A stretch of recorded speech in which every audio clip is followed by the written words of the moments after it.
environmental scientist, and I decided it was too depressing, and I took an economics class. And it's supposed to be the dismal science, but actually environmental studies is more dismal.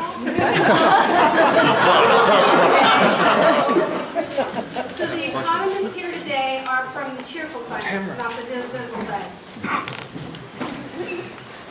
So the first person who's going to speak is Jeremy Hewitt. He's a manager of intergovernmental relations with the Climate Action Secretariat in the province of British Columbia. Yay, BC!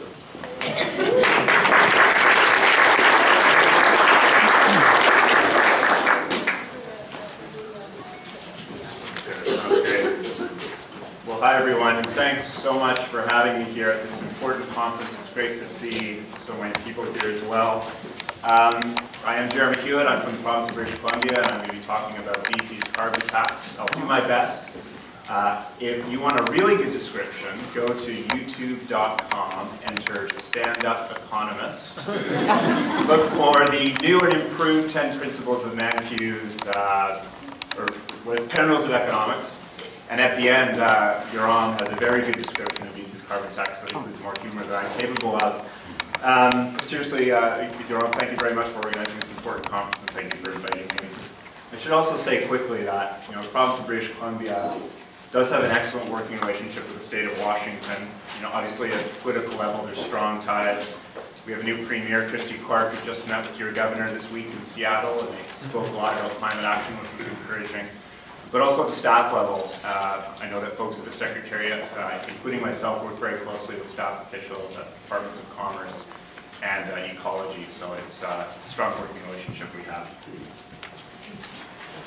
Before I start, I think it's important to explain that climate change in BC is not something we're thinking about might happen at some point in the future.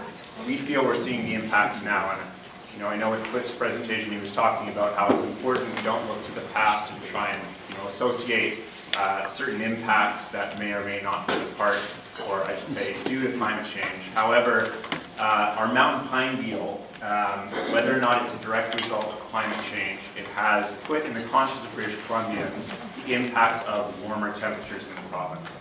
So the mountain pine beetle, for folks who don't know, is about the size of a grain of rice, and it has infested our entire lodgepole pine, the entire sector there. And that's a description of the affected area in 2007. And in the past, all it took was a few days of very cold winter to kill off the bug. Those cold winters have not been happening in British Columbia for years, since at least the mid-1990s. And the result is what you see on the screen there, and very dramatic, both environmental and economic implications. And in fact, Al Gore talks about this in BC as being perhaps the most tangible example of the economic impacts of climate change happening in North America right now. So this, just very quickly, in BC we recognize there's a problem. We've taken action. We have legislative targets, like a lot of jurisdictions do, 80% reduction by 2050, a 33% reduction by 2020. I think what's interesting here as well is that we also have interim targets. We know we need to start measuring our progress quickly, so we have targets for 2012 and 2016. Again, very quickly, we have a climate action plan that was introduced in 2008. It covers every single sector. I can talk about that more offline if you're interested in hearing some of the other things we're doing besides the carbon tax. I think what's important here, though, is we had some independent economic modeling done that shows that our policies announced to date are going to take us approximately 73% of the way to our 2020 target. It's a good start, but we still have more work to do. But what I'm here to talk about mostly is the revenue-neutral carbon tax in British Columbia. And I know we have a lot of economists in the room, and they'll be happy to know that when we first announced that we were going to be taking broad action on climate change, a ton of economists in the academic community in the province sent a letter to our premier, about 75 economists from all the major universities, and said, we want a carbon tax. That was a major reason why we moved forward. And I think the economic reasons, the environmental reasons, we know those. Yoram explained them. So I will sort of skip the reasons why and just talk about the tax itself.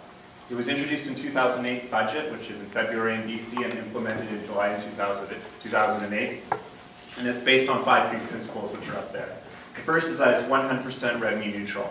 And that means that by law, every single penny that's brought in from the carbon tax must be returned to British Columbians through various forms of tax cuts, whether those be personal income tax cuts, corporate income tax cuts, small business tax cuts, or other tax benefits for low-income British Columbians. It leads me to my second point, which is that it includes protection for low-income British Columbians. We understand in BC that low-income families spend a higher proportion of their income on energy, so they needed some extra help. They get that in the form of basically a check in the mail. It's about $110 per adult, paid quarterly, and about $35 per child. And that's indexed to inflation. Will continue to go up. The third is that it's phased in. We knew in BC that businesses and families would need time to adapt, and that it also takes time for the technology to come online to adapt to climate change and to mitigate it, and to the low carbon technology takes time. So in 2008, we introduced a 5-year schedule. It started at $10 a ton in 2008 when we introduced it. It goes up $5 a ton per year until 2012, when it's $30 a ton. Right now, it's levied at $20, which equals about 4.45 cents per liter, or about 17 cents per gallon. The fourth principle is that it's broad-based. There are virtually no exemptions. It applies to all fossil fuel combustion in the province. It's about 77% of emissions in BC. So that includes gasoline, diesel, natural gas, coal, propane, and home heating fuel. And finally, it's complementary to other measures. And the most important issue here is, of course, BC is still planning to introduce a cap-and-trade system in 2012, as Eric mentioned. So our intent is not to double regulate industry. Facilities that would be covered by a cap-and-trade system would not also have to pay the tax, although they are paying the tax now. I just wanted to spend a quick moment on the revenue neutrality portion as well. This is the key point that perhaps is not believed as much in the province that it is in fact revenue neutral. The bar on the right shows the revenues we're collecting. On the left, the tax reductions. I think what's really exciting about this slide, and it speaks to Jerome's point as well, is that because of the carbon tax, we now have the lowest provincial income tax, up to $120,000. We have the lowest corporate tax rates in the G7. Our small business tax is going to be eliminated, and that sort of speaks to the shift from what we earn to what we burn. We want to tax what we want less of and remove taxes on what we want more of, which is income and growth. And finally, I'll just say that in British Columbia, despite the setbacks, we believe that carbon pricing is coming to North America. We see it elsewhere, as that slide indicates, including Asia. There is progress. And we want to be prepared in BC. And so businesses in BC are already planning for $30 a ton. They're already operating under a carbon price of $20. It'll be $25 on July 1st. And we think this will give us a competitive advantage when the rest of North America goes to carbon pricing. And it'll allow us to compete globally in the new clean tech economy, or clean energy economy. So I had a couple more slides. I'm almost out of time. I had a couple more slides. I want to talk quickly about our carbon neutral government commitment as well in the province. That's really exciting because every single school, university, college, and hospital has to be 100% carbon neutral as of 2010. So they have to reduce as much as they can, and then for every other emission that they can't reduce, they have to buy an offset at a rate of $25 a ton. So essentially what you're seeing is a carbon price for around $55 a ton in the public sector. And the type of amazing demonstration projects are just incredible. And also what happens is we have about 2 million British Columbians enter a carbon neutral facility every single year, and that's absolutely priceless engagement. So that's where I'll end. Thanks again for having me. I'm happy to take questions now or as part of the panel. Thanks.